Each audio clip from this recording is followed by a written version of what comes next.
someone did ask, and it was out of the district, but I'll still read it, that it seems that taxes are going up and up and up, and we're getting less and less and less. What can we do about it? This is Kevin and Tracy. And so look, I look at, well, how do you pay for all of this, these needs in infrastructure, healthcare, and I look at a president who has put us back into NATO, essentially, and is relying on global alliances for our national defense. And so my hope is over time, as we get these countries back together, that we can spend less on our own national defense, and that those dollars would go into our communities as far as healthcare and education, because that has to be the priority. But that means we have to rely on alliances again in the world and not try and go it alone. What you just said is one of the most insanely idiotic things I have ever heard. At no point in your rambling, incoherent response were you even close to anything that could be considered a rational thought.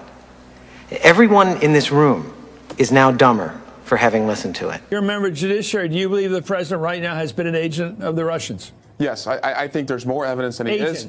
Yes, and I think all the arrows point in that direction, and I haven't seen a single piece of evidence that he's not.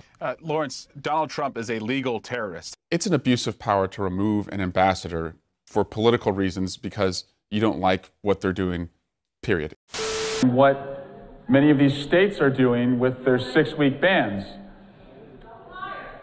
It's government-mandated pregnancies. Government-mandated pregnancies.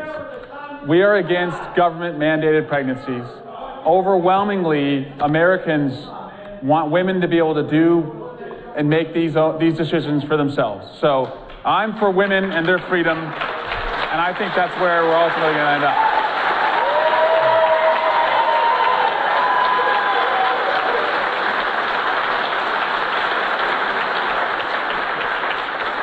Just one other comment on that.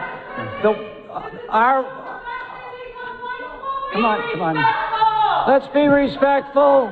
Be respectful. Be respectful. Please, folks. Be respectful. Be respectful. Deep breath, everybody, please. I think. All right, Mark's up. Let my colleague finish, please.